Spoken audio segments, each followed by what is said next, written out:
Hello, and welcome to a live recording of Guide to the Unknown. I'm Will. And I'm his big sister, Kristen. Hello. Welcome to our new time Yes. and place. Yes. Tuesdays at 7 p.m. Eastern, everybody. Mm-hmm. How about that? It's a new jam. It's so different. It feels different at 7 o'clock. It feels different on Tuesdays. I know. I think it's going to throw off my week this week. What do you think? I absolutely agree.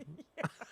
I think I'm going to be very confused about what day of the week it is. But I'm going to think Thursday is Friday, and it's going to be a letdown. I know, same.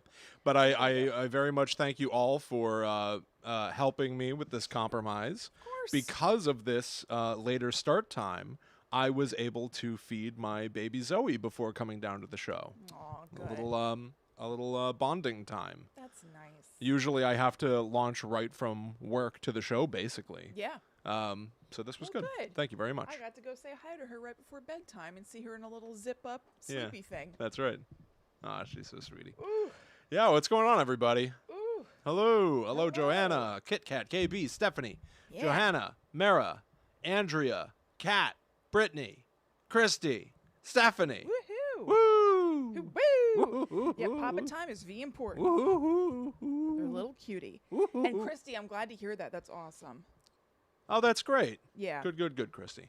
Good. Wonderful, everybody. Thank you so much for joining us. Yeah. I think I'm gonna go first this Okay. evening. Sorry, guys. What? You okay? Yeah, my back is acting up again, so you might see me moving Right. funny sometimes tonight. Yeah. Hood boo boo boo. Good. Oh, that's nice, Wade. Wade said, "Will, no joke. Thank you for prioritizing that relationship. Very cool." Oh, thank you very much. Yeah, it means a lot to me. Mm-hmm. And honestly, like, I know it's one night a week, but I want to be able to spend as much time with my kid as possible. Yeah. I usually read to her every night as she goes to bed as well. But that still won't be the case, but for Tuesdays now, but that's okay. It could have been, but we compromised in my direction. We did. Kristen said she would prefer if my daughter grew up missing her father 1/7 of the time. And Will said, "All right, I guess I got to meet you halfway on this one." She said that she just wishes that a 7th of Zoe's life was missing her father. Well, that's where I slot in. Yeah. Well, you're here too. Not at that no, not at that specific time. Okay. But that longing in That's her. how you weasel in. Exactly. I take advantage of You've that. created an emotional gap in my child. Yes. Understood. That I will fill. I caught you playing cats in the cradle to her the other day. Kristen said she wanted to play Cat's Cradle, but it turned out to be Cats in the Cradle. Right. Like Cat Stevens or No, something. I know. I'm poisoning Zoe against you. Who sings that? Cat Stevens. It was Cat Stevens? Yeah, Look yeah. at that. Look at Yeah. me. That was pretty good. My dad was just like me. I hate that part. When you coming home, Dad, I don't know when, but we'll get together then, son. Are you doing the slow down part? You know we'll have a good time there. A good time that never comes. No. Christy says that I Horrid. seem quiet. God damn it. I almost think that that's your fault. I haven't touched the levels since last week. Well, I don't know. Stuff's going on. My thing's all messed up. My mic stand. We blame David. Yeah. We got a 4-star review because of our audio quality. I've got it. I've invested so Oh. much into the visuals. Mm-hmm. I got to reinvest into the sound. Mm-hmm. Reinvest. Damn. I'm trying, everybody. Also, Tuesday means that I have more time to process the audio before handing it to you to cut together. Mm-hmm. So I'll take a better look this week. Do you mean literally money-wise reinvest? No, like Oh, okay, okay. invest Yeah. I was just making energy sure. and yeah. Yeah. No, Alright. our gear I think should be I fine. know. I mean, these mics are getting pretty old, but Yeah. yeah. All right. All right, everybody. Let's do it. What else could do you want? Hey, A show? I know. Real quick, keep an eye out. I think merch this week. A Yes. whole slew of new merch this week. tpublic.com/user/GTTUpod. Mm-hmm. Keep your eyes peeled. We would have had it up this afternoon. There was a snafu. Yeah. A snafu. What can you do? Maybe we'll even record a thing, assuming that we get this out by Friday. Mm-hmm. Right? We can have a little thing at the top of the show. Have the merch out by Friday? You mean? Yeah. Yeah, sure. Have a little pre-show thing alerting people. Mm-hmm. Sure. All right, everybody, take your seats. So we're going to do that Take before your we go sheets. into hello, blah, blah, blah. I think we'll record that separately. Why? It's just more stuff to cut together, like more separate files. Okay, well then everybody listening here, you know that what we're about to say is not real about merch. Yeah. It will be out. It's not out literally right this second. Yes. Well then, if we're going to do it that way, we may as well just do it as part of the show. Right. Well, yeah. I guess you're right. Yeah? Yeah. Okay. All right, everybody. We're going to start the show, I think. Please feel free to share this. This is an unusual time, so any help you can give us to let people know that it's a new time would be much appreciated. All right, everybody. All right, let's do it. Showtime.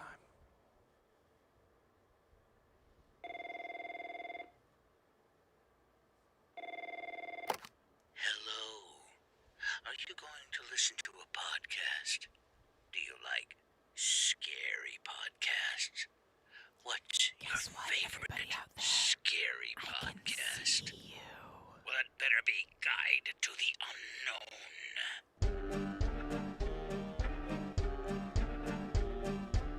Yeah, me too. Hello, welcome to Guide to the Unknown. I'm Kristen, I'm her little brother, William. and today we are doing an Alfred Hitchcock double dip. We are going to be talking about the movies Psycho and The Birds. That's right. These are probably two of his most famous or most well-known movies, I guess I should say. But we've never taken a look at these. I've still to this point never even seen The Birds. Yeah. And you hadn't until today, I No, think, right? that's right. Yeah. So this was a topic suggested to us by our listener Tad Stones at Tad Stones on Twitter. Creator of Rescue Rangers and Darkwing right. Duck and writer of Hellboy stories. And Yep. yeah, actually the cover art for this week's episode was created by Tad Stones when he recommended this topic to us. I know, he made it as easy as possible for us to do the show. Yeah. He was like, I got the art for you and everything. Absolutely. So like a storied creator has now created the artwork for our goofball little show. Yeah, totally. It's awesome. Can you believe it? I can't believe it. So thank you, Tad. It was a really good suggestion, and the artwork is really awesome. Yes. Now, speaking of artwork, I think we have talked on the show before a few weeks ago about how our listener and Patreon friend Drew, longtime listener of the show who we've talked to a ton, doctored up some artwork based on something Will talked about in a previous episode. Will was saying that he thought it would be really weird and funny if he got like a locket at a thrift store. Actually, it was in our thrift store episode a handful of episodes ago. And he opened this locket and there's a picture of, a man from times of yore, but it has Will's face. Oh my God. So then Drew took the liberty of doctoring up old photos that are part of the public record and inserting our faces into them, which is so funny and so weird. And so we got in touch with Drew and we licensed this art from him to make merch out of.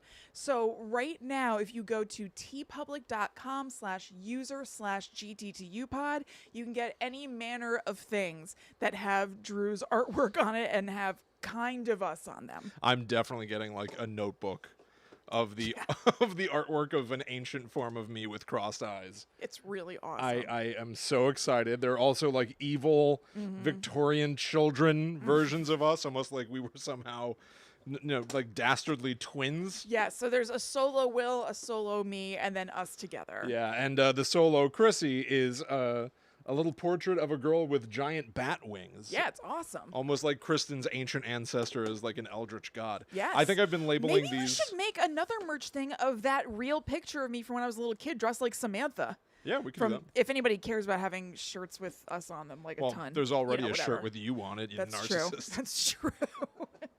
It's true, that running for the ruffle shirt. I Stop know. talking bad to me, William. You're going to send me running for the ruffles. That's true. Go to tpublic.com/user/GTTUpod. There's all manner of bizarre Guide to the Unknown stuff out there right this second. Go, go, go. Fly, fly. That's right. Okay, so let's start with you. Let's Yes. talk about Psycho. Okay, now I want to say Psycho as a topic, you and I have discussed not infrequently. Yeah. Because Psycho, for those of you out there who may not know, I'm a big fan of saying this. Maybe I've been saying it for so long it's no longer true. But Psycho is actually a whole franchise. And I think a lot of people consider Psycho to be the one Hitchcock movie. But no. In fact, it is based on a book written in 1959 by Robert Bloch, Psycho the novel, which in turn is theoretically based on the crimes of a killer named Ed Gein. Right. And it went on to spawn not only Alfred Hitchcock's Psycho film, but there was then Psycho 2 the book, Psycho 2 the movie, a third book called Psycho House, Psycho 3 the movie, a fourth Psycho movie that was a TV film called Psycho the Beginning. There was a Bates Motel TV series that You know was... Rihanna was on Bates Motel for like one episode? I do, but different Bates Motel. There are two different shows called Bates Motel. What? You didn't even know this? Maybe I can just jump to that section real quick. Sure. 1987, Bates Motel. This was an attempt to turn I the didn't know Psycho that. franchise into a TV series. Uh-huh. In it, Bud Cort plays the former roommate of Norman Bates, Okay. who is said to have died in the sanitarium. Bud Cort inherits the Bates Motel and starts opening it with Tank Girl, Lori Petty. Lori Petty. Who's Bud Cort? What else is he in? He played God in Dogma. He was in Mildred and Peter, or whatever that movie is about an old lady and a boy that fall in love. Harold and Maude? Harold and Maude. Okay, gotcha. Doesn't Alanis Morissette play God in Dogma? Kristen, come on. Okay, all right. She plays the ethereal true God. Bud Cort is God in human form.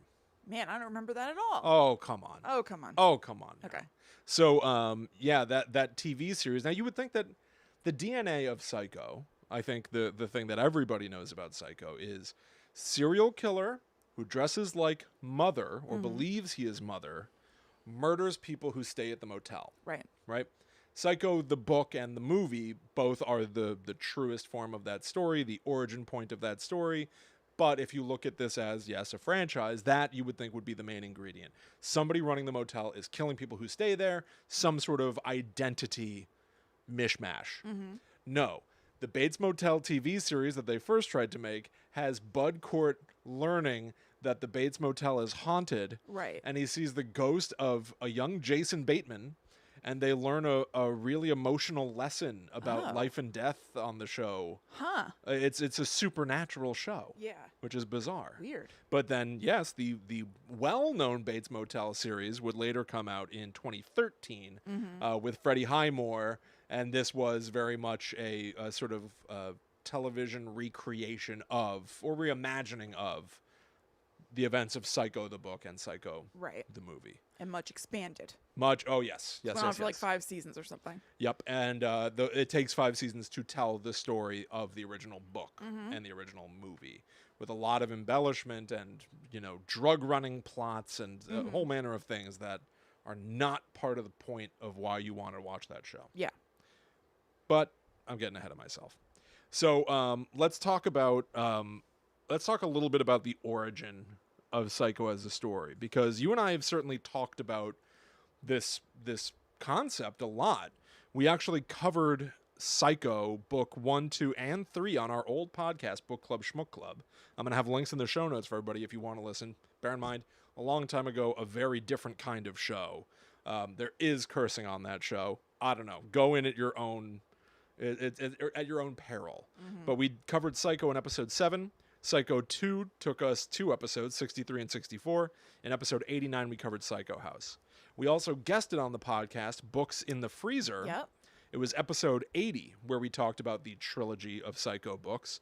But, of course, there is a 4th Psycho book that came out in 2016 called Psycho Sanitarium. Right. Yes, I did read it. I know no, you we've did. never talked about it. Moving on. So, Ed Gein is supposedly the beginning point for all of this. Ed Gein is a killer who lived in Wisconsin, and his famous crimes were discovered in 1957, 2 years before the release of the book Psycho. Yeah. Ed Gein was also known as the Butcher of Plainfield or the Plainfield Ghoul. And what he did was he murdered 2 women that are, widely agreed upon. He murdered these 2 women. A tavern owner named Mary Hogan. There was a Mary in Psycho, known as Marion in the film. And a hardware store owner named Bernice Warden. There is a hardware store owner in Psycho, both the book and the movie. The wackiest thing is that what they discovered of Ed Gein was that he had been robbing graves, taking body parts, and fashioning them into household objects. Yeah. So he had a lamp where the skin was a human face. He had a belt that was made out of a number of things. Nips, right? That's right. Yeah. Yeah. That's right. That's right, Kristen. Very good. That's right. Makes it sound like we're on I know. on like prime time. Yeah. That's right. Oh, by the way, content warning, I guess. This is all pretty gnarly. Also, we're going to spoil both Psycho and the Birds. Yes. So anyway, the big thing that they say he was doing was that Ed Gein had a troubled childhood and an overbearing mother. Mm-hmm. They say that he was eventually stealing body parts and trying to assemble a suit that he could wear of human female skin to become his mother. Right. Obviously, Psycho as a story about a guy who had an overbearing mother, who keeps her dead body around, and effectively becomes her psychologically, feels like it's very much based on Ed Gein. Yeah. The craziest thing, though, is that supposedly not the case. Mm-hmm. It's not the case at all. At the time of Ed Gein's arrest, Robert Bloch, the author of Psycho, was living 35 miles away. And we're talking about the 50s here. Yeah. So I'm sure the news traveled, but it's not as though he would have woken up and seen a report on TV necessarily, or read it on the internet, obviously. Bloch was not aware of the Gein case at the time, but he began writing with, quote, the notion that the man next door may be a monster unsuspected even in the gossip-ridden microcosm of small-town life. So weird. He had already decided on something that was very similar to what was going on with Ed Gein, which makes me think very much of that notion of ideas being on the air, which really, He had the same ideas as Ed Gein. well... Ed Gein grabbed them before he did. Right. That sounds really awful. But, truly just the idea that, concepts are ethereal. Maybe not that the idea of killing women and pretending to be them, but rather that something enormous had come to light was changing. Right, maybe the aura of that Exactly. somehow crossed over into Robert Bloch's aura. Exactly. I do and don't believe that ideas are completely random. Yeah. I'm a complicated boy. Of course. I believe that ideas can float to you. The novel, one of several Bloch wrote about insane killers, this is from Wikipedia, was almost completed when Gein and his activities were revealed. So, Robert Bloch then inserted a line in the book alluding to Ed Gein. So you switched from Gein to Gein. I don't Did know you which it notice is. that? I did notice that, actually. I don't know which it is. I But don't so either. basically, Most people say Gein. Ed Gein? Yeah. Gein. I'll stick with Gein, or I'll try. We'll see. So basically, at a certain point, Robert Bloch became aware of Ed Gein and what he had done and went, oh, my book is very similar. Maybe I should call it out myself. Yeah. That it's very, very similar. Yeah. Bloch was surprised years later when news of Gein's living in isolation with a religiously fanatical mother came to his attention. So it's even after the book, all of those details. Bloch, quote, discovered how closely the imaginary character I'd created resembled the real Ed Gein, both in overt act and apparent motivation. Again, So weird. These things can easily be coincidence, but I don't Totally, but it's necessarily very believe that strange. they are, or at least the idea that he was working on something similar and then meshed the reality into his story. Is that still coincidence at that point? I don't know. If you're Right. doing it consciously, yes. If you're doing it unconsciously, who Yeah. knows? So the movie Psycho, basically, there was an assistant working with Alfred Hitchcock who read the book and went, ooh, I bet Al would really like Hitch this. would love this one. Hitch would be into this.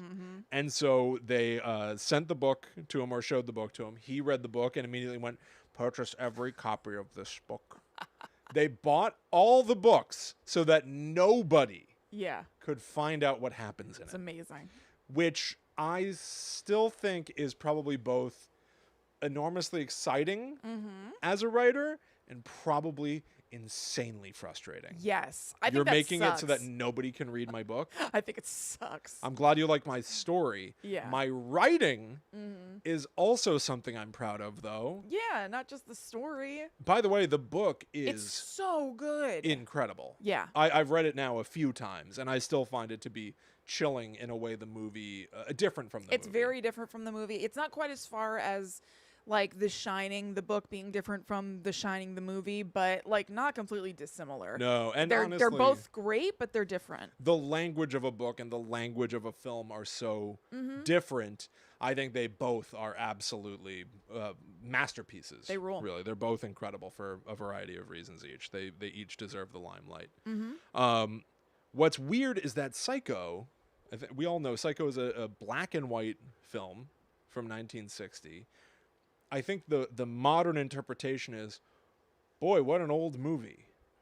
It was from the days of black and white. It wasn't. Yeah, right. Movies had been in color for a long time. It was black and white for budgetary reasons and for production reasons. It would be easier to hide things like blood in black and white to avoid censors. And also, black and white film stock was cheaper than color film stock, which was a very important detail because Paramount, who Hitchcock had a contract with, did not want him to make the movie. Yeah. He struggled to get this film made.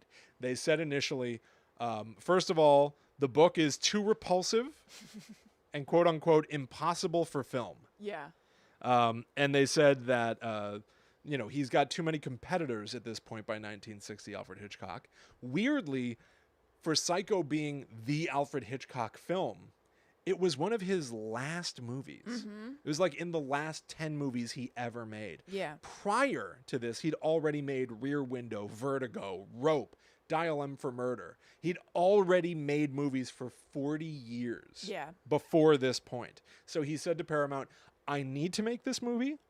I will waive my fee. Okay, that's not good enough.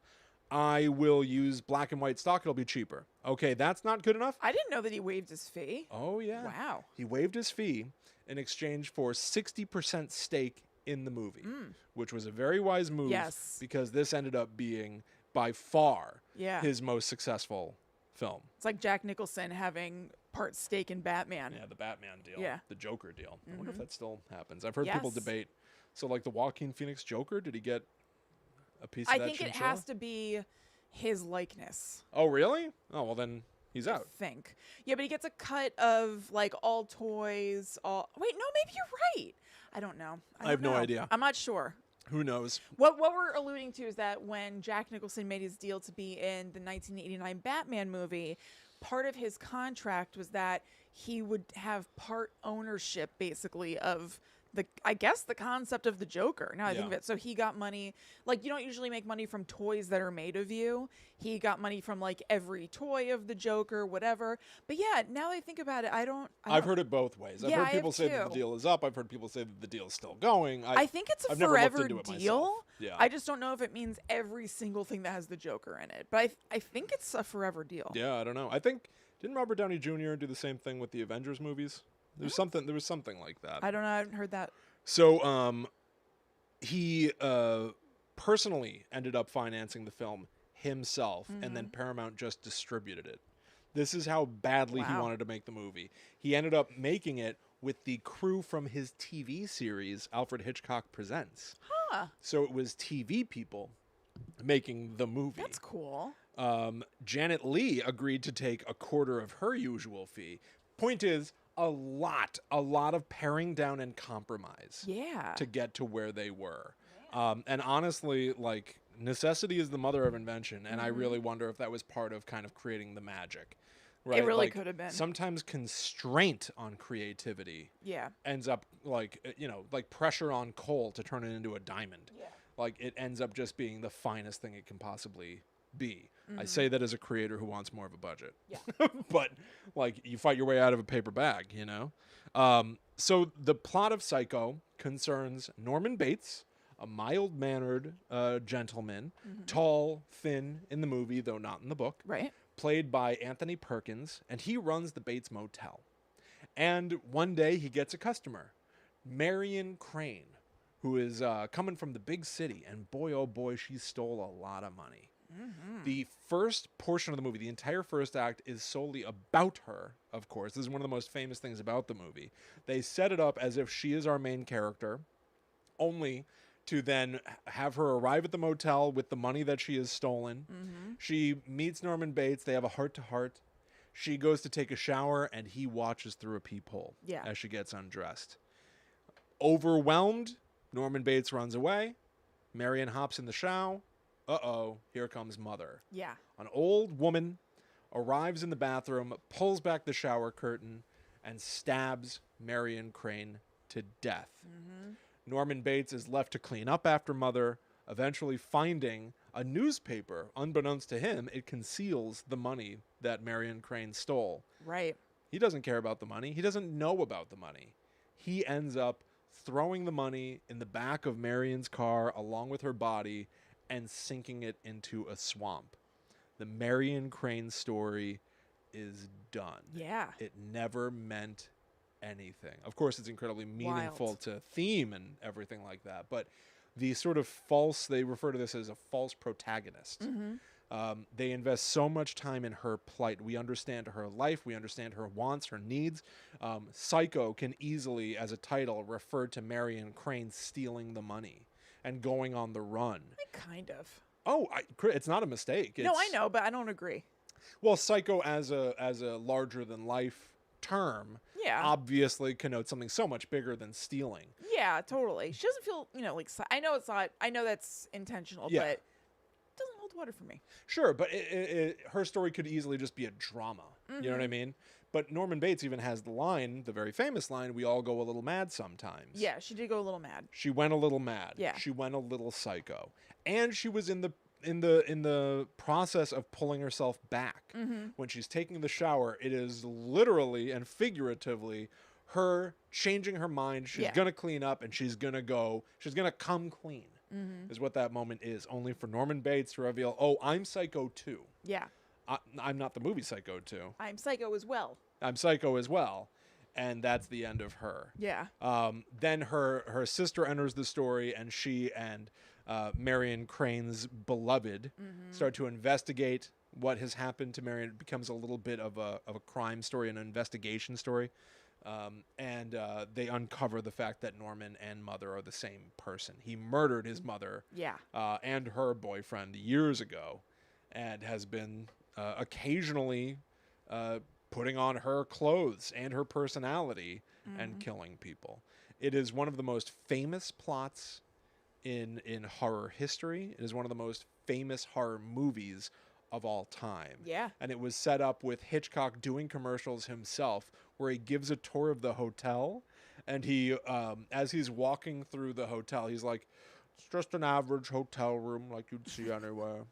And then he gets to the next room and he goes, turns on the light, "The bathroom." He goes, "Oh, I can't even tell you how horrible it was. The blood, it took ages to clean out." Like, very... Yeah. We've talked previously on the show about a guy named William Castle, whose big claim to fame was the way that he marketed his horror movies. And they were all about, there's going to be an ambulance by the theater in case you have a heart attack. So awesome. We'll have EMTs at the ready to get you out of there. Like, real sort of like stunt marketing. Yeah. Well, by 1960, Alfred Hitchcock, who was the name in horror, had so many competitors like William Castle that he decided to learn from the things that they were doing, and that's where the marketing for Psycho came from.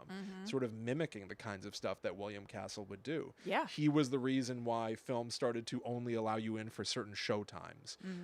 It's just, the Psycho as a production and as a story are absolutely revolutionary in so many ways. Yeah, definitely. I want to talk quickly about the shower scene itself of Okay. Marion's death. So I thought this was just a very interesting perspective on why it's shot the way that it is, because it all of a sudden becomes almost like a very modern movie, a frenetic series of cuts in the film as Norman Bates is stabbing the knife into Marion. Yeah. And in 1960, you couldn't show, one, nudity, two, the blood pouring out of wounds, three, a knife going into flesh on screen for audiences. So the series of quick cuts allowed you to hide things like the knife doesn't actually plunge into her on screen. The black and white was Hershey's syrup instead of blood running down the drain. But here's something interesting to me. Many shots are close up, including extreme close-ups, except for medium shots in the shower directly before and after the murder. The combination of the close shots with their short duration makes the sequence feel more subjective than if the images were presented alone or in a wider angle. Basically, you can convince yourself you're seeing something you're not. An example of the technique Hitchcock described as transferring the menace from the screen into the mind of the audience. That's cool. Which I just love the psychological Yeah. motive of that. Like, well, we can't show it. We have to make people think they're seeing it, Yeah. or convince themselves that they saw her being stabbed. The soundtrack for the movie was conducted by Bernard Herrmann, and the shower scene was supposed to have no score whatsoever. Yeah. But Bernard Herrmann wanted to try a piece, and it's the very classic ring, ring, ring, ring. And when Hitchcock heard it, he was like, "Oh, this works so well," and he doubled Bernard Herrmann's salary for the awesome. film because it was so great. That's Janet, nice. I know, For something you isn't don't it? have to do. I know. Well, nice. here's a flip flop kind of a story. I'm not surprised. Janet Leigh, who played Marion Crane in The Shower, was so affected by the scene when she saw it that she no longer took showers unless she absolutely had to, which is very on trend for celebrities today. Yes, that's right. If you didn't hear this week in real time, Jake Gyllenhaal bravely announced that he barely showers. Yeah, what a brave boy. Man, yeah. All right, listen. Do what you got to do, but I don't know Whatever. why it's a trend for people to not be taking showers. Who Take else? a It's shower. only him. Oh, Ashton Kutcher and Mila Kunis. They don't shower. Did they announce that in light of the Jake Gyllenhaal thing? Yes. Oh, I didn't see That was the first one I heard. Oh. Yeah. I didn't see that. Huh. Oh, I saw it and I smelled it too. Yeah. So she would lock all the doors and windows, and she would leave the bathroom and shower door open. She never realized until she first watched the film, quote, how vulnerable and defenseless one is. Yeah, I yeah. realized Yes. I saw Psycho in Mom and Dad's bedroom when we lived in Redding, Connecticut, alone. And I was under 8. I used to say 4. That seems insane to me. Yeah. But I was a little kid. You've said that it was that I was watching with my friends and you came in and saw it or something. Are you sure? Because the only thing that I remember is Mom and Dad's bedroom. Okay. That's maybe the memory's contaminated a little Yeah. bit. But after that, I was so scared of the shower. Like, pathologically a little phobic about the shower. Yeah. I would, anytime that I had to shampoo my hair specifically, I would panic and rush. And I would open my eyes while the shampoo was like dripping down my face because I was so terrified. You're using no more tears. Of the, I was using too many tears. Extra I was tears. using extra tears. Jamson and Jamson's extra tears. It's so much cheaper. Yeah. There were a bunch of fake reshoots that Hitchcock did for the movie because censors kept trying to block it.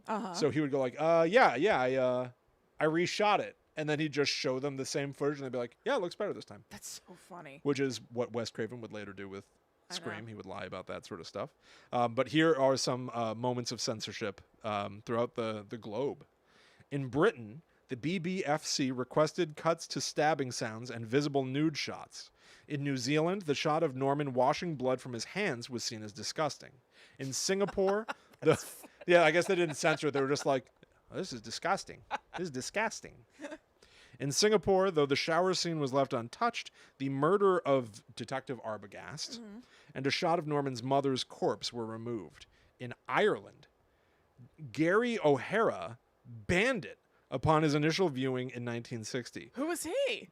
Just some guy? He's a censor, I guess. No!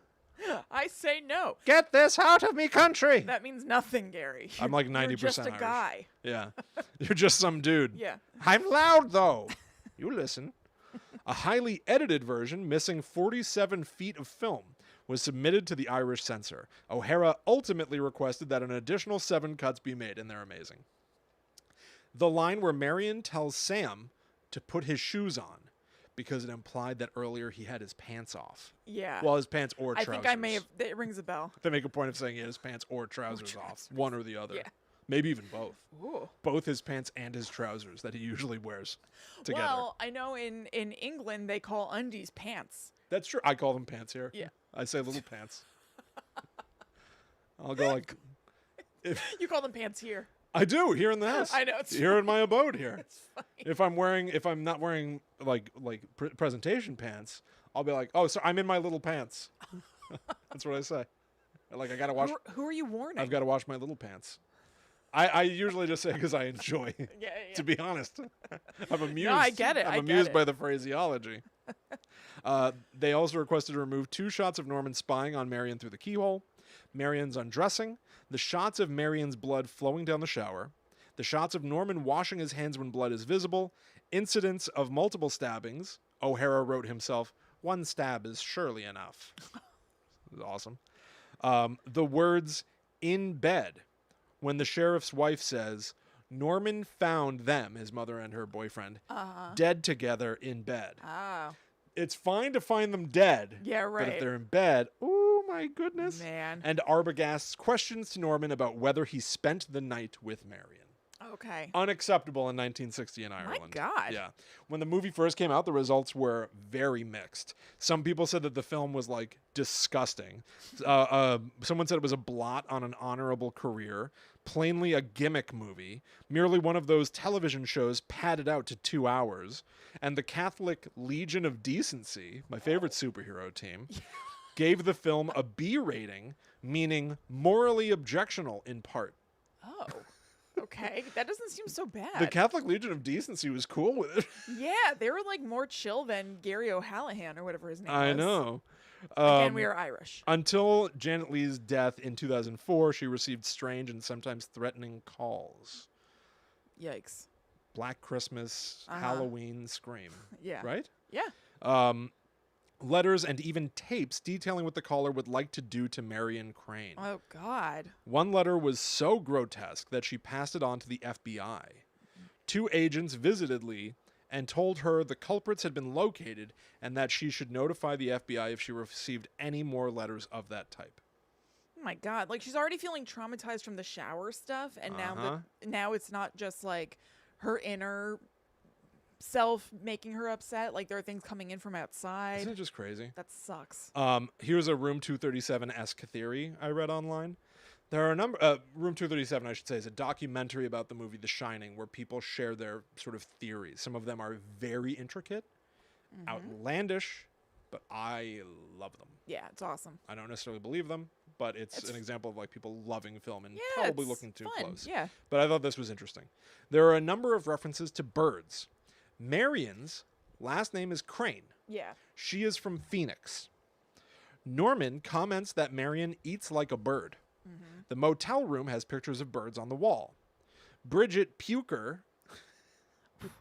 also suggests, I don't know who this is. Spelled like puker? P-E-U-C-K-E-R. I don't know who this is. I think it is puker, yeah. Suggests that Norman's hobby of stuffing birds, he's a taxidermy hobbyist, stuffing birds literalizes the British slang expression for sex. Stuffing birds. So gross. Bird being British slang for a desirable woman.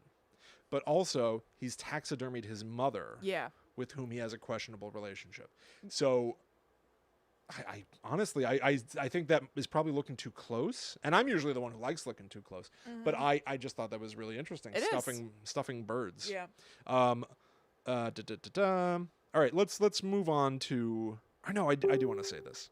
Okay, Anthony Perkins and Janet Leigh, they were allowed to improvise and try things out as long as they didn't change anything for the camera's movement.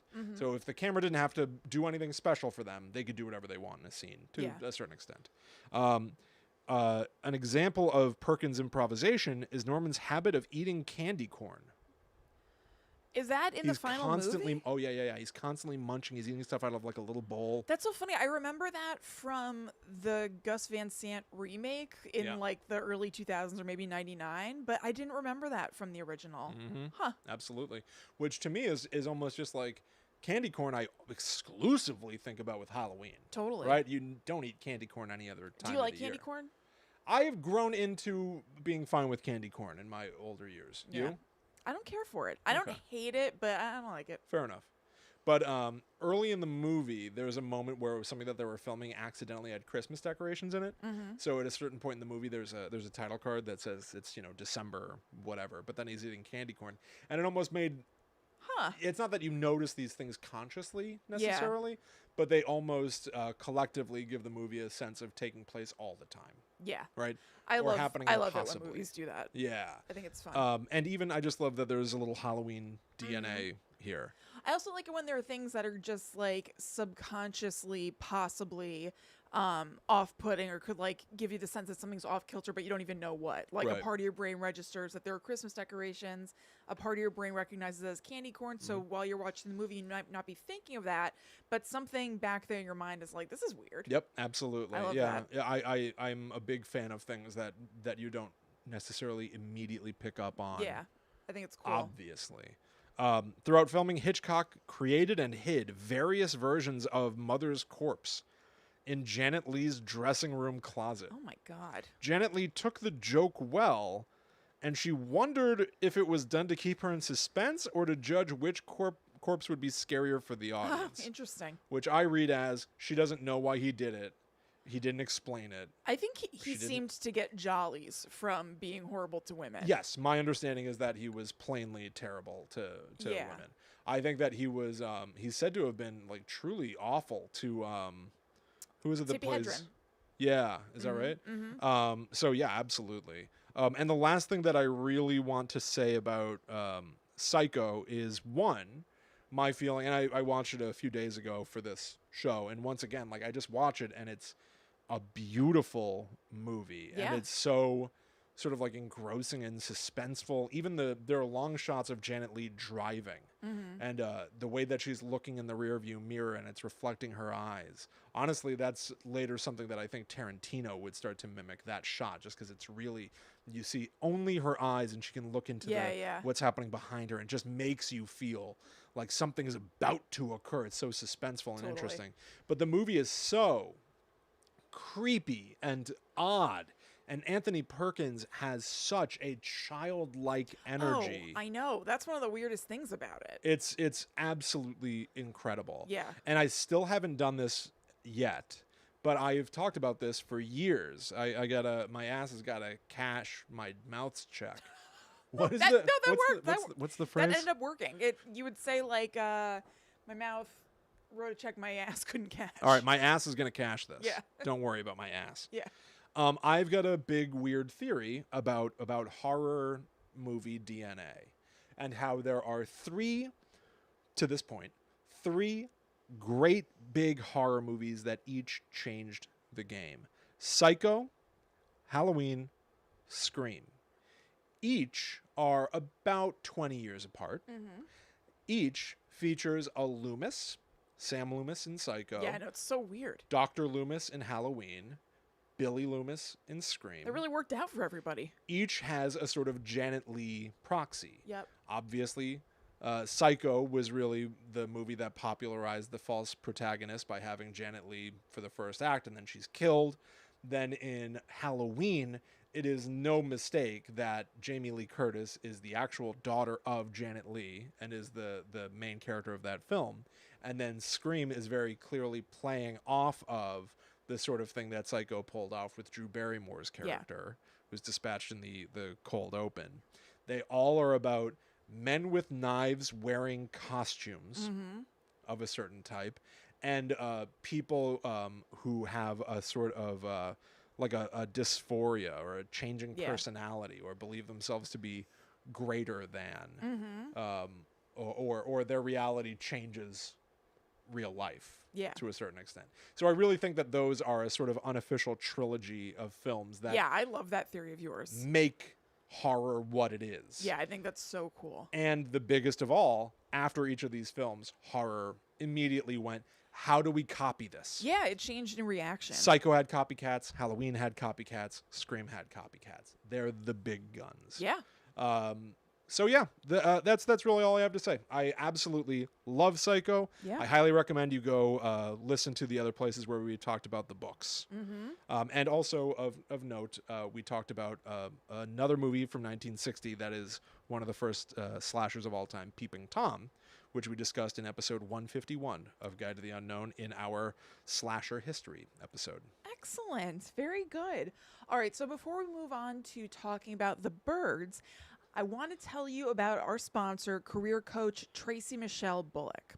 So Tracy shares advice just, for free here and there as we do on her Instagram page, which is at Tracy Michelle Bullock with one L in the Michelle.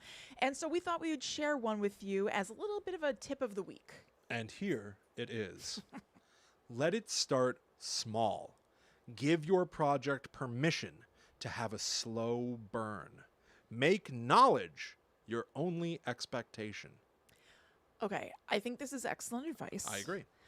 I have noticed that it's really, really helpful to make goals that aren't necessarily completion of a project or whatever. So that sometimes, actually a lot of times for me, is a literal measurable amount of time. I'll be like, okay, rather than writing down in my journal, I'm going to finish a blog post. I will spend 1 hour on a blog post. Because life happens, you can't finish it, but you can usually get that 1 hour in. This is similar, which is like if you go into something just being like, okay, I'm going to learn about it, and that's my only goal. Whatever else happens is an extension of that that's pressure-free. And I would agree on top of all of that, because I think you're absolutely right about that. One of the hardest things to do in anything is get started or find the time for it. But I would also say that in this particular context, it can be really overwhelming to tackle your good idea. Yeah. Your good idea for a business you want to start, a story you want to write, anything where you're like, oh, I wish this reality existed.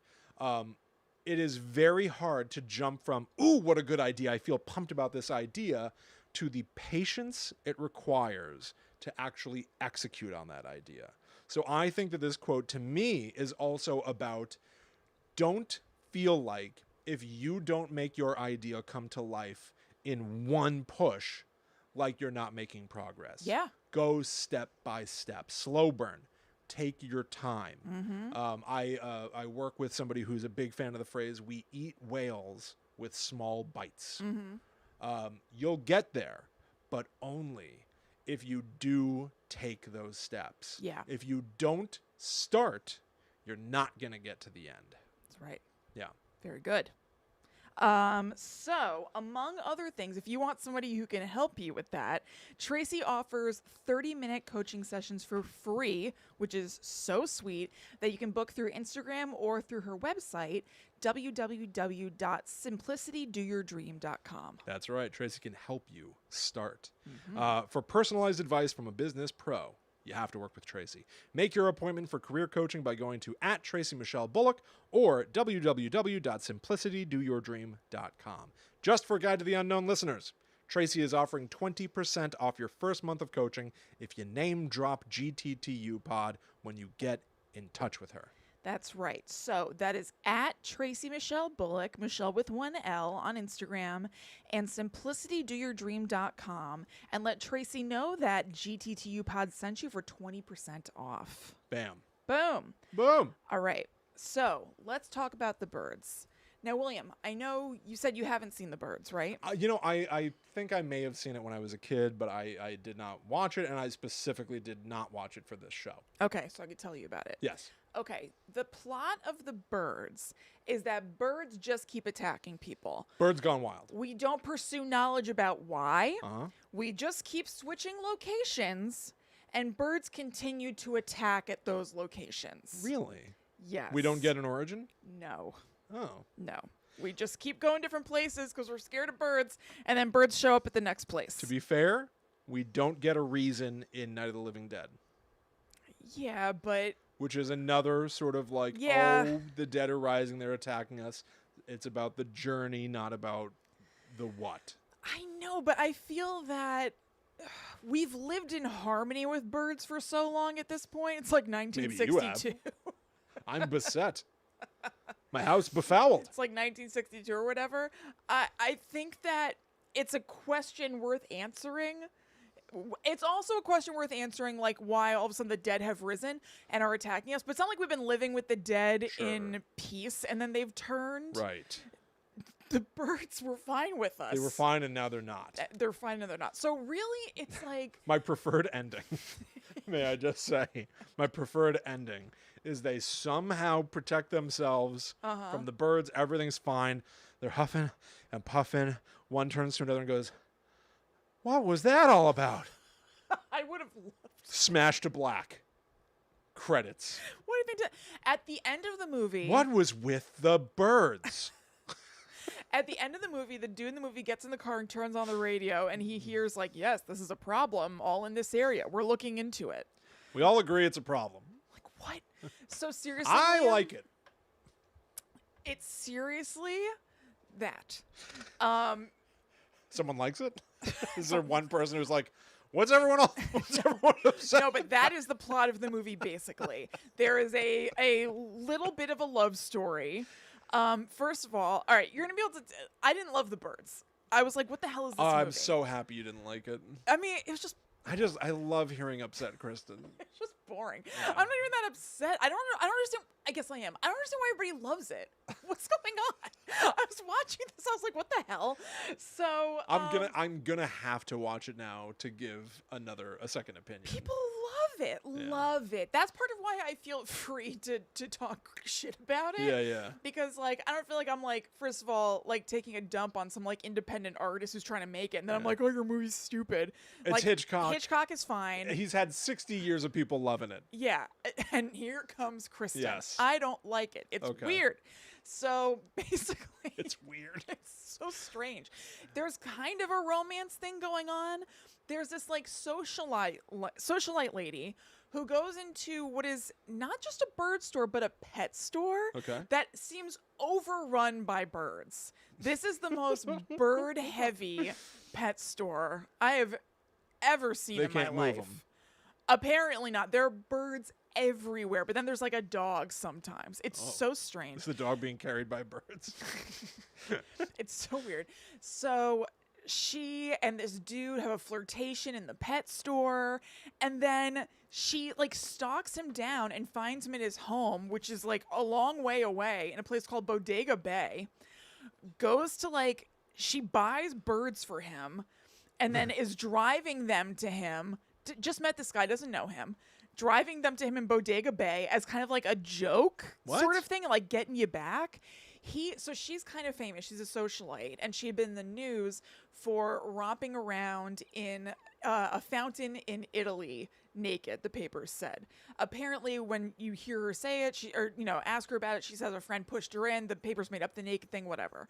So when these two people found themselves in a pet store together, the guy recognized her but acted like he didn't and pretended that he thought she was a shop owner or like shop worker, and they like bantered about like lovebirds. So then she bought him the lovebirds and drove them all the way to Bodega Bay. Oh. So she like hunts him down, gives him the birds, and is like, "Oh, here you go."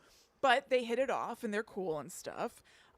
She lied and said she has a friend who lives there and that's why she's there.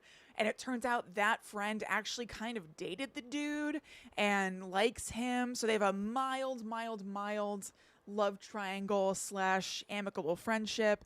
The guy's mom doesn't like her. That's pretty much as far as plot goes, besides, oh my God, the birds are attacking us. We must go to this other location. We're safe for now. The birds, they're back.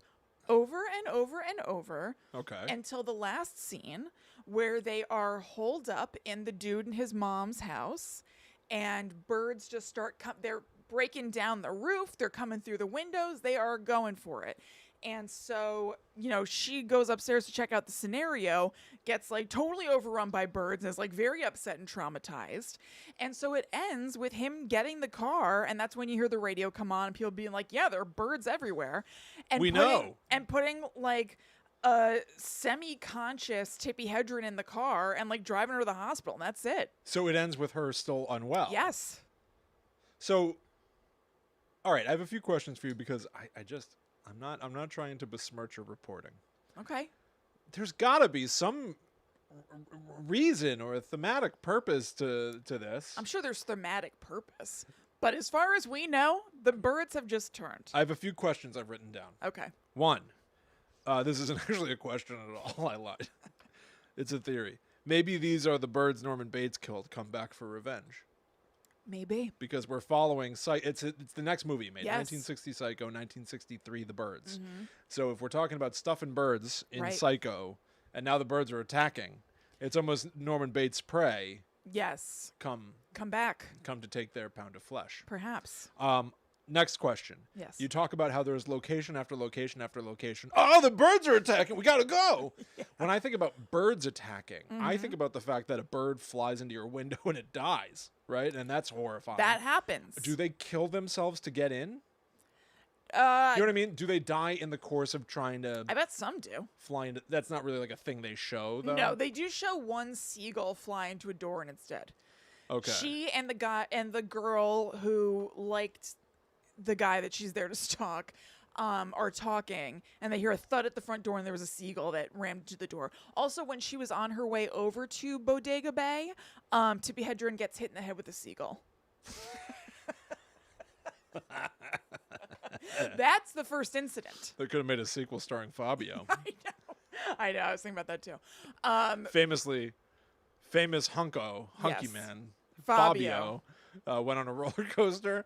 I think he was invited to try a He new was. roller coaster. It was before the park was open or anything. It was like a promotional thing to try a new roller coaster, I think for Entertainment Weekly. And a bird flew into his face. Yeah. And broke his nose. So then when the roller coaster slowed down, you see like a bloody Fabio. There's a blood smear on Fabio's face from where a Yeah. bird hit him. Yeah. There's also a viral video of a guy. I don't know if you've seen this. I'm laughing. It's horrible. Yeah. It's another roller coaster, and there's a camera on two people that are like, woohoo, woo, and then smack, a bird crunches into this dude's face and is now stuck in between his neck and his shoulder. And the guy goes from being like, woohoo, to going like, what hit me? Like, the wherewithal Oh to my be like on a roller God. coaster and be like, what's happening to me right now? Like, it must be so disorienting. Yes. And so he's like, oh, there's something on me. So he grabs it and he looks at it. And in the video, you see him realize that it's a bird. And he goes, ah, ah, and he lets it go. And you can see the bird. He lifts it Is up. it okay? And I don't think so, Kristen. I'm sorry, but I don't think so. But you can see him fling it off of himself, and it flies off into the distance as the roller coaster keeps plowing ahead. my- It is so horrifically funny. Oh my Oh God. my God. Yeah, I've got to find find that. it. It's insane. Oh my God. Is it at least scary when the birds are attacking? It looks unpleasant. I wouldn't want to be there, certainly. I didn't find it scary. Do you have your own history with birds? Not really. Do I? I mean, some birds have flown into like houses that we've lived in, and I just, you've gotten them out or Dad has. Yeah, 'Cause exactly. we Usually it's me. adhered to 1950s sexism rules for these things. Just, I'm just thinking about the fact that, like, I wonder if maybe this is something that the kind of thing that, like, it's such a famous movie. I guess here's my point. It's such I a know, well-known this is a movie. me thing. You I have to think. believe. I only kind of think it's a me thing. I don't know what's going on. I Yeah. think we've all agreed that we have to like the birds or something. What do you mean? don't Like know, it was a law?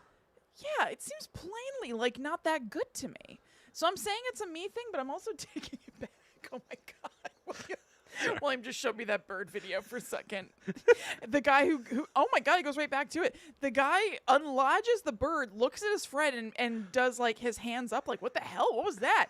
And then he goes from being like, what with his hands to raising it in a woohoo for the roller coaster. He's so freaked out by this bird, and then his friend tries to high five him, not realizing that his buddy It's just a got bird hand. hit in the face with a bird. It's so insane.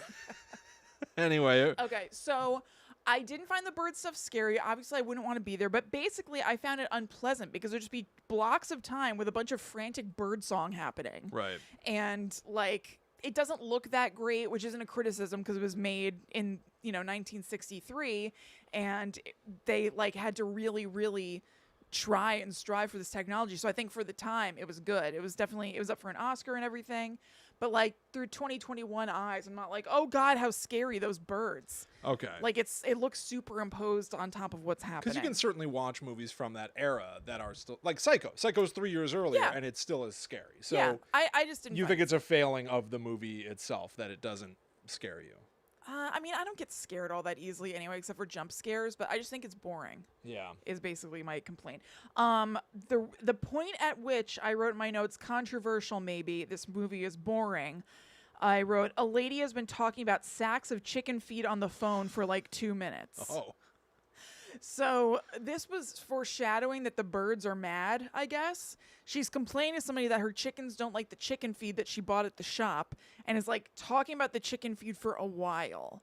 And I was like, does this movie suck? Maybe? Well, even that, I guess, is meant to be, yeah, you're right, foreshadowing that something's amiss. Maybe the birds started getting grumpy a few days ago. Now they're turning evil. Yeah, get me in and out. I know. Why am I hearing about this for Get so to long? it. Yeah. So what I knew about this movie before seeing it is basically like all the infamy surrounding it, mainly around the way that Alfred Hitchcock treated Tippi Hedren, which you mentioned before. So there are like kind of varying reports about this, somewhat coming from Tippi Hedren herself.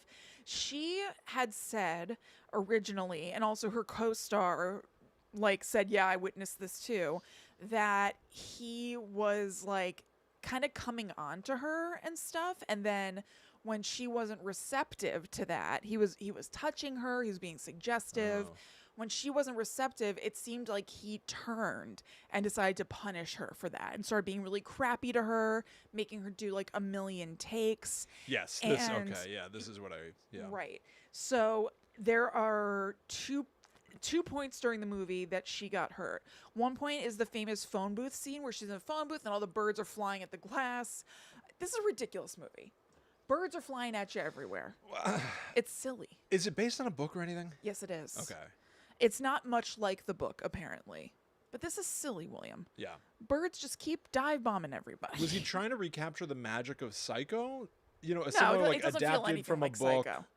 He's coming off of a huge success. That was my point. I know, but I don't know. I don't look, again, maybe some people would say, yeah, he was, and that's clear because they like the movie. I just found it to be P.U. Okay. So there's the scene where she's in a phone booth and birds are dive bombing her naturally. Of course. All that happens in this movie. And They have one method of attack. You know what I mean? Like, yeah, they're always just flying at you. yeah. Doing a There's little- no variance. There's not a lot of variance possibility. No, a peck, a poke, flapping wings that are scary. Yeah. That's pretty much it. Right. So she was hurt during the course of filming that scene because some glass shattered and she was cut, and he apparently like didn't really care about that. And then in the end scene where her character is like traumatized, she in real life was traumatized because there were supposed to be fake birds used in that final scene, and he decided to switch those out for real birds without telling her. Oh. So when she went upstairs to the attic, I think it is in the movie, and like opens the door and there are like birds everywhere, they were really like attacking her and messing with her. Oh. And she was extremely freaked out. So Janet Leigh is traumatized on Psycho. Andy was hiding stuff in her dressing room, Yes. unbeknownst to her, and she doesn't even know why. Right. She has to speculate as to why. Yeah. And now he's She was like, oh, maybe torturing- he was doing some A/B testing. Right, But yeah. Who knows? No. Right. Maybe Alfred Hitchcock was an abusive asshole. Who cares about your genius if you're a piece of shit? Yeah, totally. So that scene where she went upstairs took a week to shoot, which sucks. Yeah. Because first of all, it freaked her out, and then you have to keep doing it for a week. And the birds were attached to her clothes by long nylon threads, Oh, so they no. couldn't get away from her. Or you could say she couldn't get away from them. Ugh. Horrible. Oof. Of that scene, she said, quote, "It was the worst week of my life." And the like physical and emotional toll was so strong that production had to shut down for a week afterward because she went to the hospital for a week. Oh my God. She needed like a timeout. Wow. Now, something that I find kind of interesting about this, and as I'm saying out loud, I wish I had looked into the timeline. Tippi Hedren famously had large jungle cats in her home in real life. What? Do you know about this? No. Have you ever seen pictures of like Melanie Griffith like hugging a tiger as a teenager, literally? I don't want to shock you. No. Okay. So Melanie Griffith is Tippi Hedren's daughter. Okay. I didn't know They that. kept jungle cats like dogs and cats. Like slept in a bed with a tiger, went in the pool with a lion, like crazy crap. Maybe not tigers, definitely lions. 100%. I'll tell you, I've Yeah. heard You're not supposed to do that. No, and people were hurt at their house, like very badly hurt. It's a crazy thing. So it's just kind of interesting that this happened and she went on to live with wild animals. Like, no comment on validity or whatever. It's just weird, you know? I've got here a photograph of Melanie Griffith, I believe, spitting pool water into a lion's mouth. Yes. And this was just every day. This Yes. wasn't some staged photo. No. This was their house. There are also pictures of them like lying in bed with them. This was her just spitting water into her pet Poncho's That's mouth. correct. Or something. That's correct. It's so Yeah. weird. So the thing that made it a little bit, like I said, she said one thing and then kind of changed what she said in public. She later said, no, actually things were okay on set of The Birds, and that it was the movie Marnie, which came after this, where he was bad. I don't know why that happened, whatever. But either way, it was him being horrible to her. I think the movie is also known for looking a little goofy by today's standards, but back then it was a pretty big deal, them being able to show something that like that on screen. And they used something called yellow screen rather than using a blue screen or a green screen. And actually they had to go to the Disney company for help because they kept trying things and they couldn't get it to look right. And so not Walt Disney, but like Disney helps them with the interesting. technology, because they would have, sometimes it would be people acting with birds or sometimes mechanical birds, but sometimes it would be just superimposed birds on top, like when they were working with kids. Yeah. Because there's a lot of birds attacking kids. Okay. That's happening a lot. So like there's like a birthday party, and that's the first incident of like a ton of birds coming in. And so it's birds like swooping down, like busting all the balloons and like pecking at kids and stuff like that. Ooh. So they had to, superimpose that on top of children who are not being attacked by birds. And your point is that it kind of looks like crap? Yeah, by today's standards. But, what are you going to do? There's a very, very famous bad movie called Birdemic. Yes.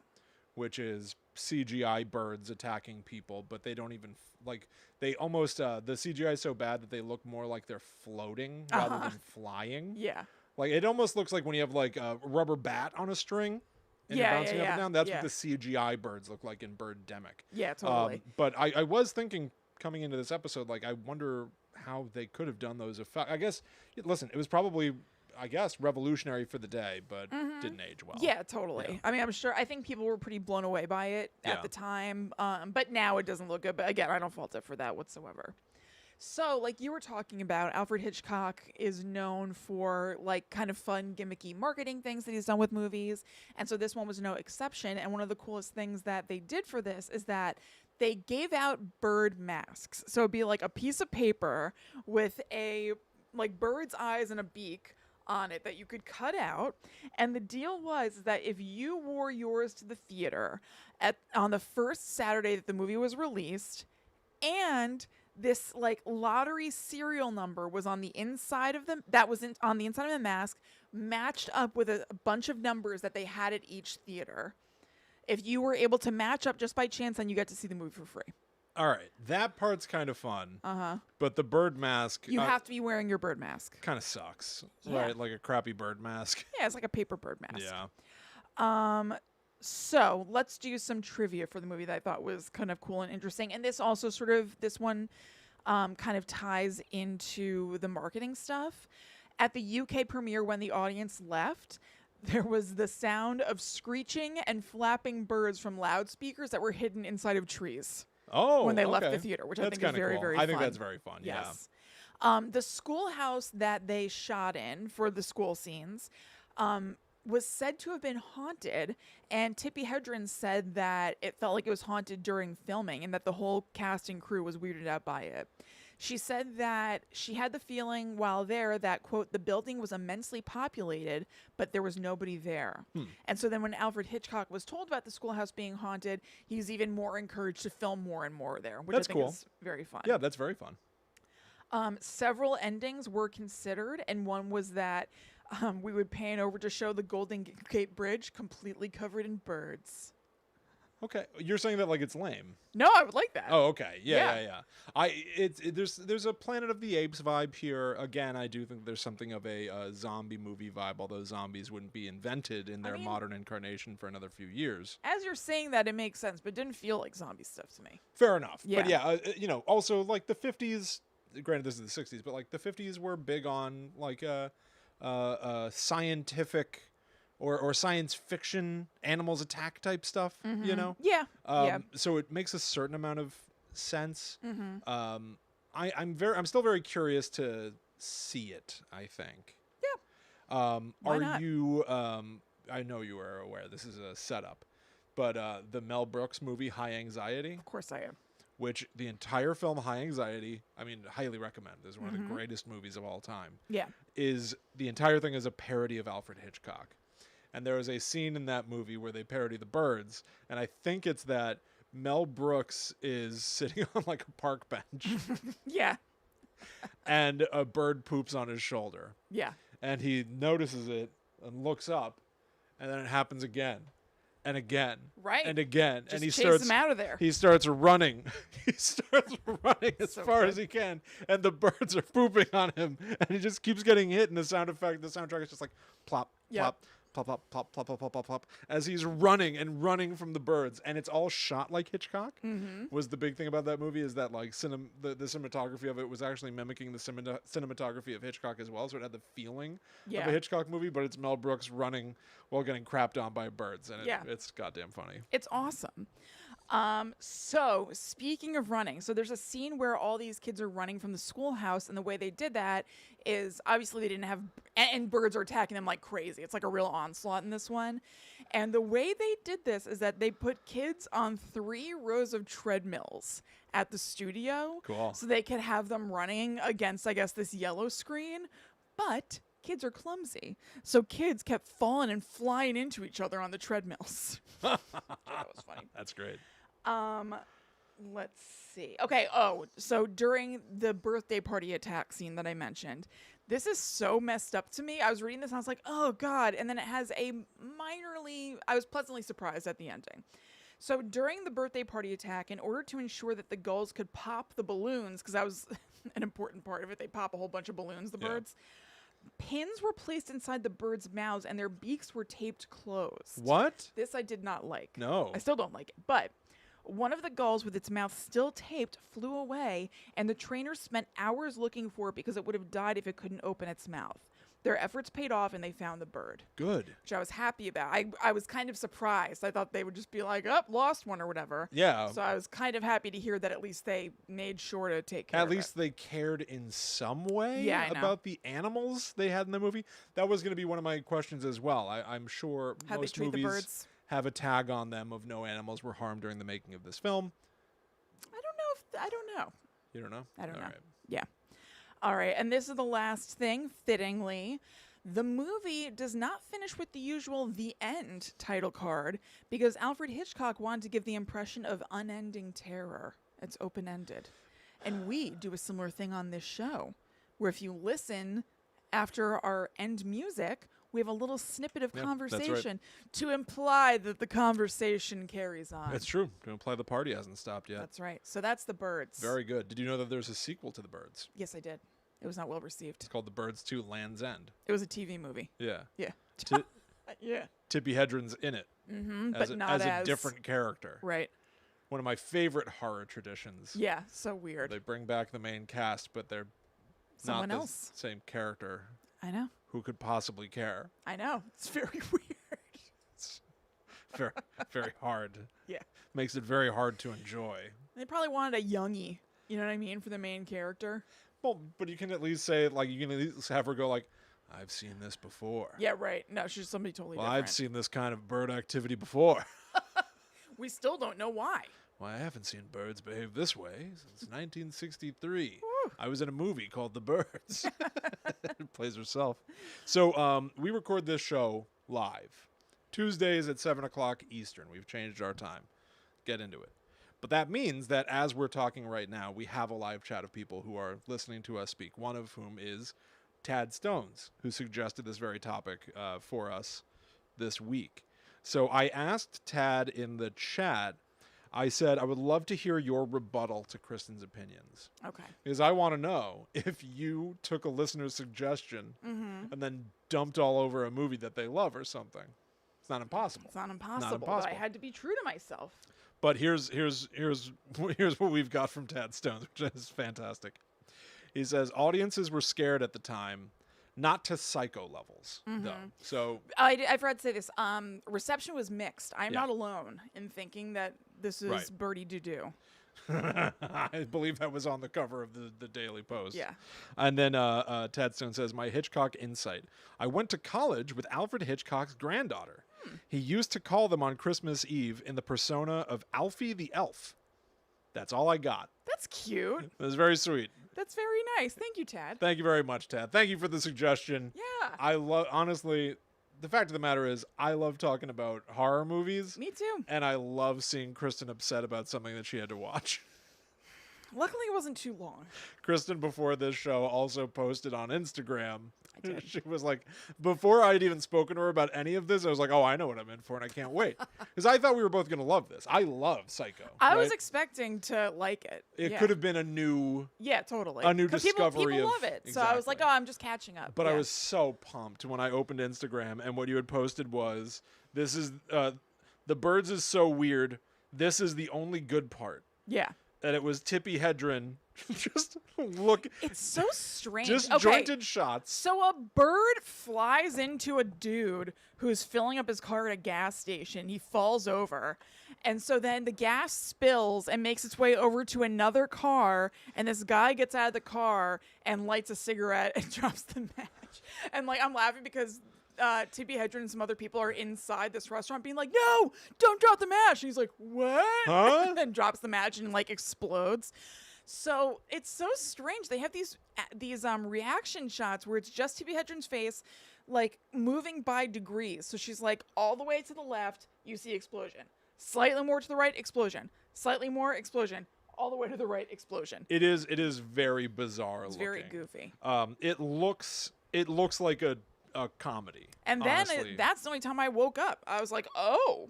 A comedy sat up of a little errors, straighter. perhaps. Yeah. It is quite bizarre. But I think we all, if you like The Birds, I think we all owe M. Night Shyamalan a debt of apology why? for dumping on The Happening and then being like, oh, The Birds is incredible. Well, At least some stuff happens in The Happening besides just running to other locations to avoid the wind. listen, that is what happens in The Happening, and he Yeah, but there's a intentionally little knew more he was going doing on. that. Yes.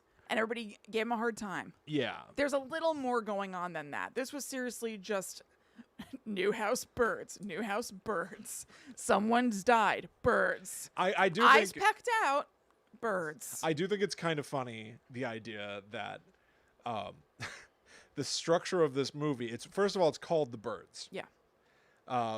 You know what you're getting yourself into. It's going to have something to do with birds. The second birds attack the first time, I bet, again, I have not seen it, I bet what they do is swoop, caw, and peck. Well, the first time a seagull just flies straight into Tippi Hedren's forehead. That's the first sign that Yes. something's wrong? Yes. That's like Elaine on Seinfeld when a bird flies into her head. Like it couldn't, what does he say? Like he couldn't avoid it. Like it couldn't avoid It it. just flew right into your head. It's like he couldn't avoid it. Somebody told her she has a big head, and all of a sudden it starts coming true. Yeah. But so my point is, you then move to location 2. Oh, I bet we're safe now. Nope. Audience member. Oh, I wonder what's gonna happen. Birds.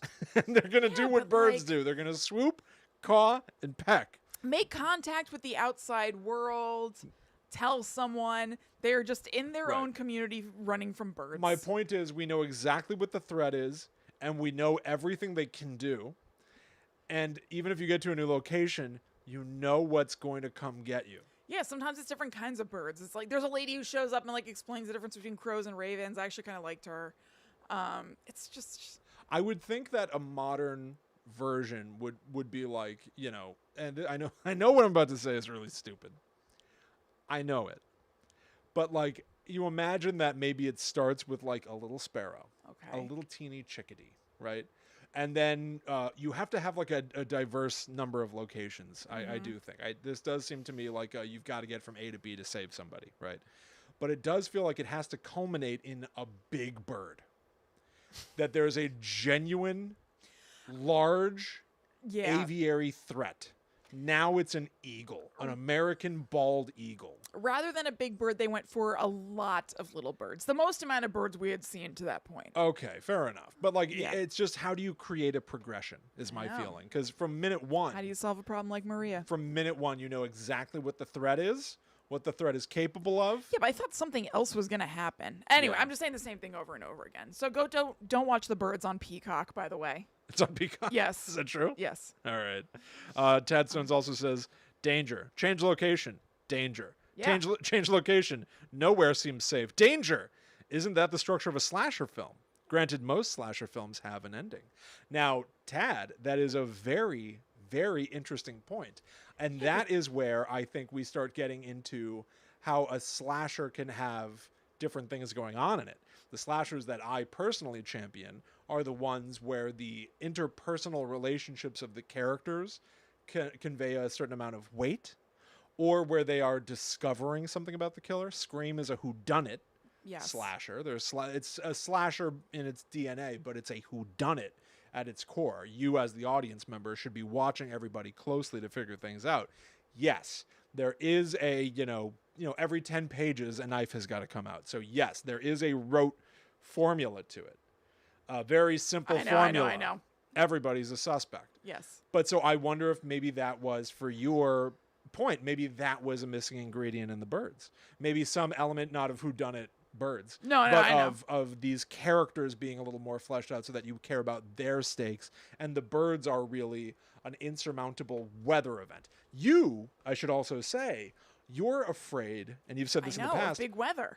You're afraid of big weather. Yes, global change. Yes. Climate change. Yes.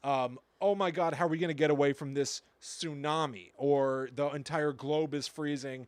You can't get away from it. Mm-hmm. Maybe if the birds played to you, more like, nature is different. Look, I thought about that. I was like, this seems like something that would terrify me. And of course, in real life, it would. But I just found it flat. Yeah, it's interesting. Yeah. Anyway, well, honestly, fascinating. Yeah. Very fun to discuss. Yes. I do think off of your explanation of The Birds, I will have to watch it. Please. It is incumbent on me to watch it and to give my rebuttal somewhere, I think you have my Peacock login. I hope I love it. I hope you do too. My hope is that I love it and I get to be like, what are you talking about? Everyone else loves it. But who's talking about The Birds to you?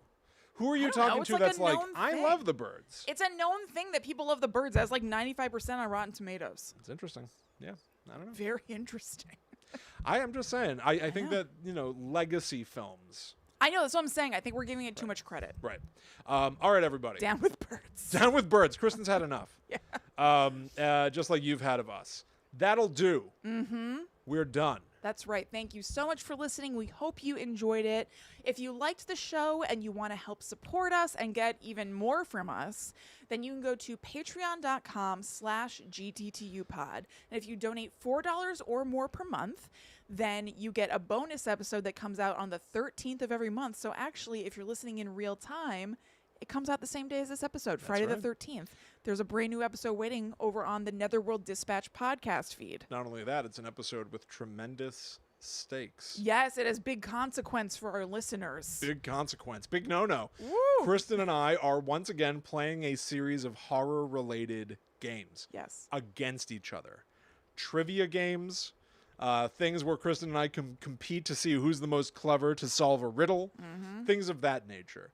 And at the end of the episode, the winner is gifted with their own topic for the end of the month. Mm-hmm. A topic which the loser is going to hate. Right. Yeah. That's right. So if you want to understand what the stakes are in full, go over to patreon.com/GTTUpod. We'll make all clear at the beginning of the bonus episode. Yes. I've got a topic that if I win, you're going to get to hear more of Kristen being like, I don't get it. I don't like this. I wish I didn't have to do this. And if Kristen wins, you're going to hear me go like, how can anybody enjoy this?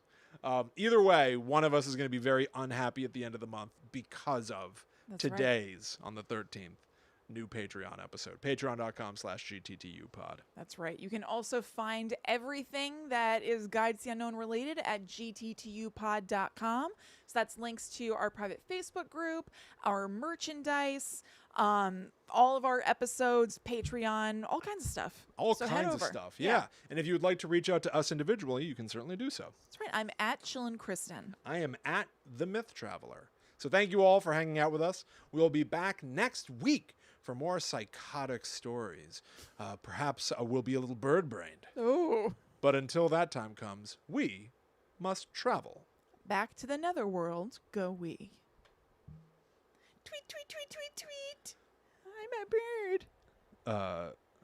Mother. That's the best I could come up with. It's not bad. That'll do. That's pretty bad. I have another thought. What? We're gonna. I think this post show is gonna be very brief because we've got to record that Patreon show. Yeah. But I have another thought because Tad, you really got me thinking about this slasher No more thing. thoughts. Quick thought. It's brief. It's brief. Hurry your thought. I swear. Okay. About aren't slashers also new location slasher, new location slasher? Even some of the bad slashers, like I'm thinking like some of the cheapo ones that I guess this isn't as cheap as some of the cheapest ones, but like Friday the 13th movies, even though Jason Voorhees is an indestructible zombie at a certain point who's just going to show up and kill you, you know that's going to happen. Yeah. Usually what the human characters are doing is trying to figure out how can we survive? Right. How can we stop him? And I'm sure there's something Yeah, of they're that in the scheming. birds. No? No, they're just avoiding birds. See, that's a big missing element. If you can't defeat the villain, I mean, they like lock the doors and windows. Somehow I guess I don't they- even remember them talking about that, but yeah. right? Somehow they're able to even make Friday the 13th Part 6 compelling, even though you can guarantee that 7's coming, 8's coming, 9's coming. We're not going to ultimately defeat the evil, but how are we going to get away today? Yeah. I do think that maybe one of the missing ingredients of the Birds formula then is interesting interpersonal relationships. They do kind of have that because of like the love angle and like the mom doesn't like the girl, but it's not that interesting. It's interesting. Yeah, I do think Tad says the humans and the birds are purely defensive. I do think that an element that might be missing is an attempted offense. Even if it's unsuccessful, Yes. it gives you a place to go. Yes. There's just nothing happening, but Because the only way that you can end a defense movie is either you lose, which honestly, tragedy might be a good one too. We did not win. she may have lost her mind. True. Yeah.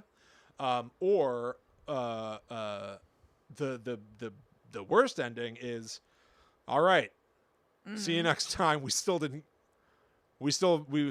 of got away. It's kind of like that. Right. The That's radio is like we're aware that this is happening, but we don't know why. yeah. And then they're driving to a hospital. That to me. You do know that your main characters are alive because like the dude, his mom, he has a sister I didn't mention. Yeah.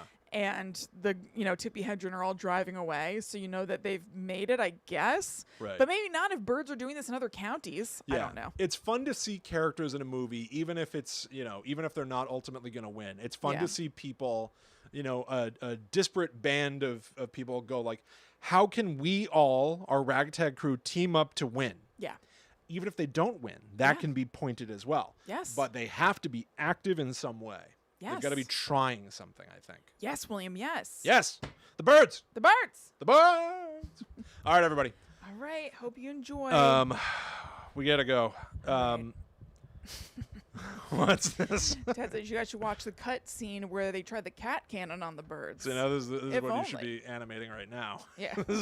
How do you get this out there? That's Ooh, bringing Big Bird to the fold, Andrea. yeah, I think that would have caught my interest. very much. I'm into it. Yeah, Imagine if there were dodo zombies. I'm into it. That'd be scary. If we cloned the dodo and brought it back, and it was a big mistake. Yeah. A big mistake. Yeah. I used to be very into the dodo. I thought they were very fascinating. Really? Yeah, because when I was like a little hippie kid, I was like very concerned, as much as a kid is, about like endangered species Yeah. and what do you call that? Extinct Uh-huh. animals. So I made a what's it called? Like a linoleum cut thing of a dodo bird in art class. Oh, I have interesting. it somewhere. Yeah, I think I've seen that. Yeah. Of course. Honestly, the movie Arachnophobia, another movie where the whole thing is just like tons of spiders. Yeah. The point of that movie, or the point of the threat, is that a different kind of spider from somewhere else was brought over to small town America, bred with a local spider, and created a new strain. Yeah. And so that's why those spiders go crazy. Yeah. It's a specific reason. And the human characters are then able to try to figure out, how do we stop this specific threat? Right. You know? Right. So it gives you both. It gives It you can be done. it gives you reason and thing to do. Yeah. Anyway, It can be goodbye done. everybody. Thank All you right. so much for hanging out with us. Thank you Yeah. again, Tad. We're going to go record Patreon. It's fun to be able to thank the person who's actually here. All right, everyone. Have a great rest of your night. We're going to make sure this Patreon episode gets out there. And I'm going to defeat Kristen. I will defeat the gods. Spoiler alert, she defeated me handily last time. So we'll see. Okay. All right. Bye. Goodbye. Okay. Cool. It's going to take me a second to